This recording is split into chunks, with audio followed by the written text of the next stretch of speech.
Steve McNair's shocking murder still sends chills down people's spines. The whole murder-suicide scandal was as wild as it gets, and today we're breaking it all down.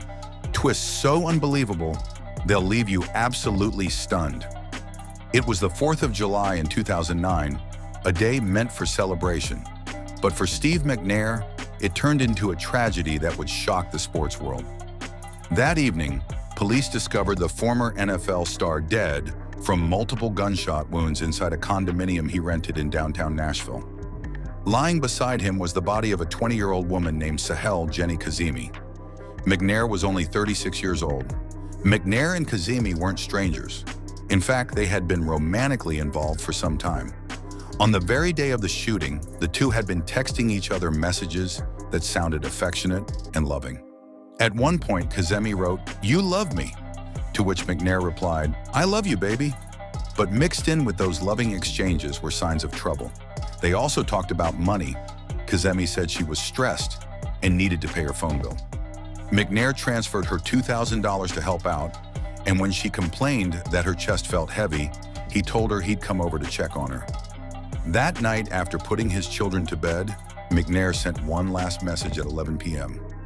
"On my way." What happened next would stun even his closest friends. Investigators believe McNair was asleep on the couch when the shooting began. He was shot twice in the chest and twice in the head. Only one of those shots came from close range. After killing him, police say Kazemi sat down next to his body and turned the gun on herself, firing a single shot into her temple. It was McNair's friends Wayne Neely and Robert Gaddy who made the grim discovery. They walked into the condo, saw the two bodies, and immediately called 911. The 9mm pistol was found under Kazemi's body, and forensic tests later showed traces of gunpowder residue on her left hand. The police quickly ruled the case a murder-suicide, naming Kazemi as the shooter. As detectives dug deeper, a disturbing picture began to emerge. Kazemi's life had been spiraling. Her finances were in bad shape, and she had started to suspect McNair was seeing yet another woman. In the days leading up to the shooting, her behavior seemed increasingly desperate. Just 2 days before the tragedy, Kazemi had been pulled over while driving a black 2007 Cadillac Escalade. McNair was in the passenger seat, and a man named Vent Gordon, a chef at a restaurant McNair owned, was sitting in the back. The SUV was registered in both McNair's and Kazemi's names. That night, police charged Kazemi with driving under the influence. McNair wasn't arrested. He left the scene in a taxi with Gordon. But Kazemi kept asking the officer to let McNair come over and talk to her. Hours later, it was McNair who bailed her out of jail. After her release, things took an even darker turn. Police later revealed that Kazemi had bought a gun from a convicted murderer she met while trying to sell her Kia. That very gun would be used just days later in one of the most shocking murder-suicides the sports world has ever seen. But today, as we remember him, it wouldn't be right to focus only on his tragic death and the mystery surrounding it. So let's take a moment to look back at everything he gave to the NFL. When the 1995 NFL draft rolled around, the Houston Oilers were looking for a franchise quarterback who could change the direction of the team. With the 3rd overall pick and under new head coach Jeff Fisher, they made a historic move, selecting Steve McNair. At the time, that choice made him the highest drafted African-American quarterback in NFL history. The Oilers didn't just draft him, they invested in him, signing McNair to a massive 7-year contract. But even with all that excitement, McNair's rookie year started quietly. He didn't take his first snaps until late in the season, coming in during the final 2 series of a November game against the Cleveland Browns. He got a little more action toward the end of the year, appearing briefly against the Detroit Lions and New York Jets. Still, he spent most of his rookie season watching from the sidelines. In 1996, McNair stayed in a backup role behind Chris Chandler. That was until Week 15, when he finally got the chance to start a game against the Jacksonville Jaguars. That taste of starting action set the stage for what was to come.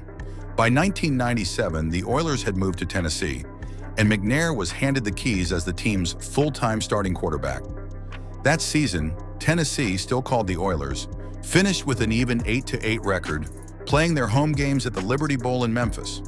McNair threw for 2,665 yards, the most by an Oilers quarterback since Warren Moon back in 1993. His decision-making was sharp, only 13 interceptions, the fewest in a single season in franchise history. But McNair wasn't just dangerous through the air. He led the team in rushing touchdowns with 8 and ran for 674 yards, the second-best rushing total on the team behind Eddie George. In fact, at the time, it was the third highest rushing total ever by an NFL quarterback. In 1998, McNair's passing game took a big leap forward.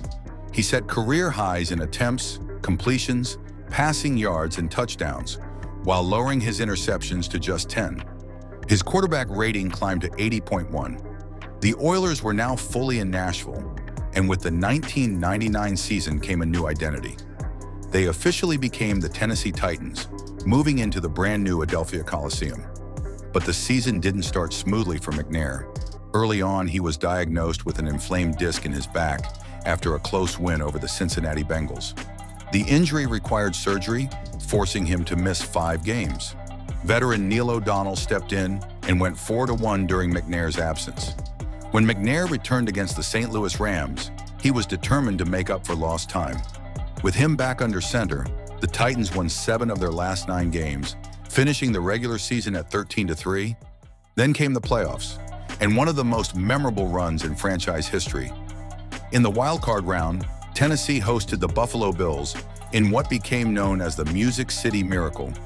A last-second lateral on a kickoff return gave the Titans the win, and they carried that momentum all the way to Super Bowl 34 for a rematch against the Rams.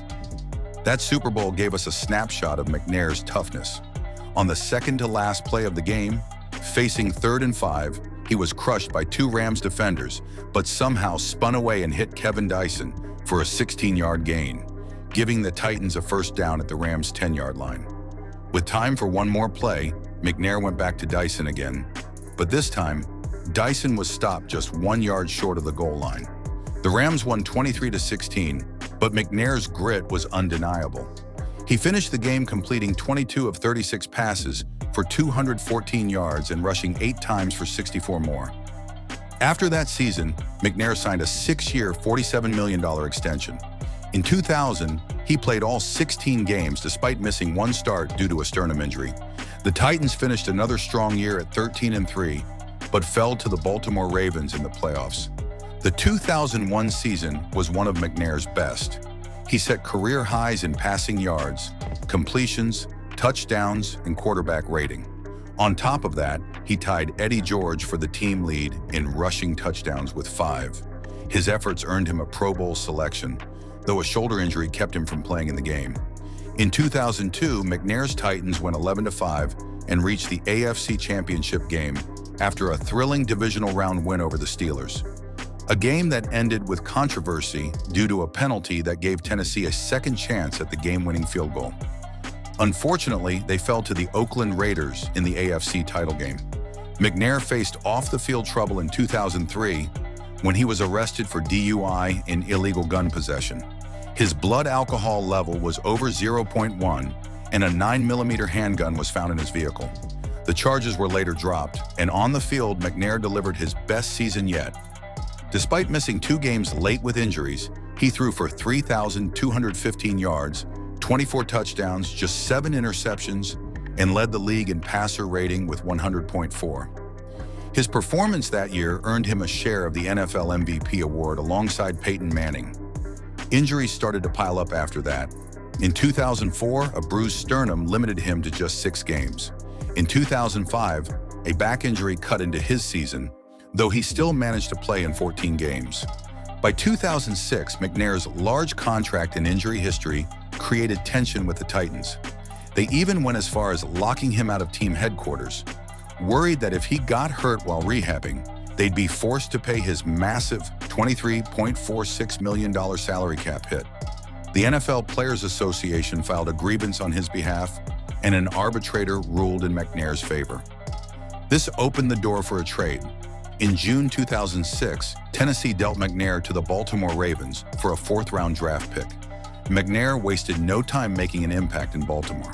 That season, he started every game, throwing an 89-yard touchdown pass to Mark Clayton, still the longest regular season touchdown in Ravens history. and led the team to a 13-3 record and an AFC North title. But the playoff run was short-lived as the Ravens fell to the Colts in the divisional round. In 2007, McNair's season was marred by injuries. He played in only 6 games, missing 9, and the Ravens struggled. That same year, he was charged with DUI by consent after letting his brother-in-law drive his truck while intoxicated. The charge was later dropped when his brother-in-law pleaded guilty to reckless driving. By April 2008, after 13 seasons in the NFL, McNair decided it was time to retire. At the time, he was one of only 3 quarterbacks, along with Steve Young and Fran Tarkenton, to throw for over 30,000 yards and rush for more than 3,500. Even after his career ended, McNair's legacy continued to grow. In 2012, he was inducted into the Black College Football Hall of Fame, and in 2020, he entered the College Football Hall of Fame. The Titans honored him in 2019 by retiring his number during a halftime ceremony against the Indianapolis Colts. And that's a wrap for today's video. If you enjoyed it, make sure to hit that like button, subscribe, and we'll catch you in the next one.